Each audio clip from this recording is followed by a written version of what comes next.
Hey everyone, and welcome. Today, we're going to talk about something really cool. How you, as a math teacher, can use 3D design to create your own tools for the classroom. Seriously, it's a super accessible and powerful way to bring numbers to life for your students. Okay, let's dive right in. So, this is the big one, right? Every math teacher knows this challenge. That moment when you're explaining a concept and you can just see a student's eyes start to glaze over as they stare at a page full of equations. How do we close that gap between an abstract idea and something they can actually get their hands on? Well, that's where 3D design comes into the picture. In this first part, we're going to look at the why. Why is this such a potential game changer for teaching math? The core idea is actually pretty simple, but it is so powerful. We're talking about taking numbers, formulas, and all those geometric concepts right off the textbook page and turning them into real physical objects, things that students can hold in their hands, touch, and really play with.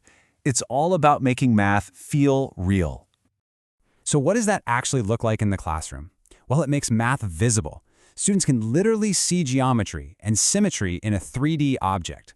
It makes it tangible, so they can feel the difference between a small volume and a large one.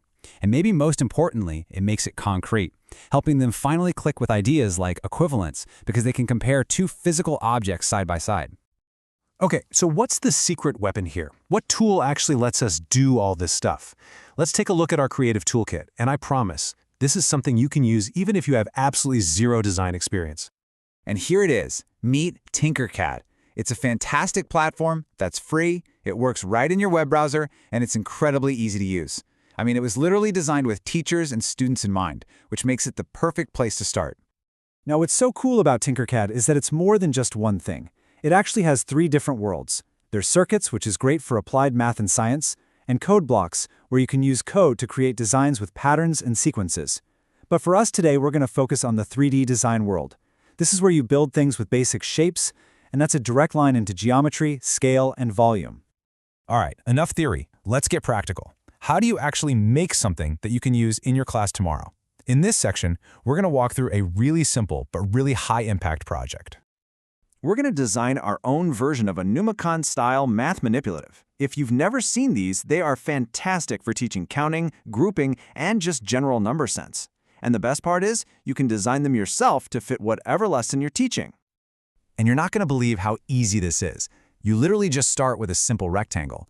Then you use this cool tool called a hole to basically punch out circles that represent a number. And finally, you can add the actual number itself or any other little details you want. That's it. 3 steps and you've made a custom learning tool. And here's the real magic. It's not just about the thing you make at the end. The actual process of designing is a math lesson hiding in plain sight. I love this quote because it's so true. Every single click, every action your students take in the software is a mathematical operation. Look at how direct this connection is. When a student is just resizing a shape to make it bigger or smaller, they're not just playing around. They are learning about scaling and multiplication. When they rotate it, they're working with degrees and angles.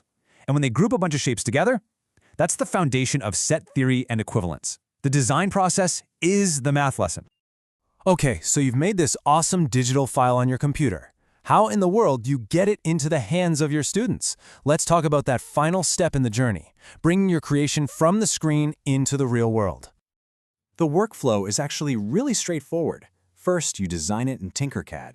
Second, you export it as a special file type, it's called an STL, and open it in what's known as slicing software.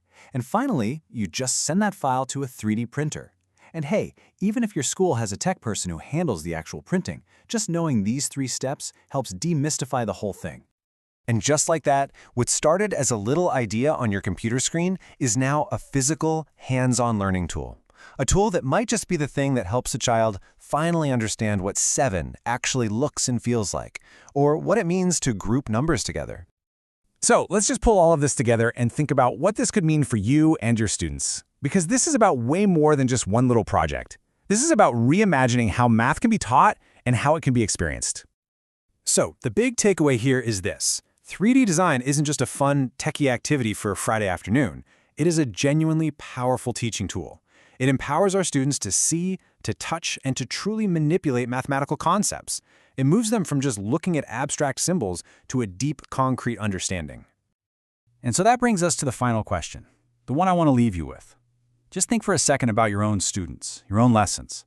How could you use a tool like Tinkercad in your classroom to make math more visible, more interactive, and ultimately more real for them?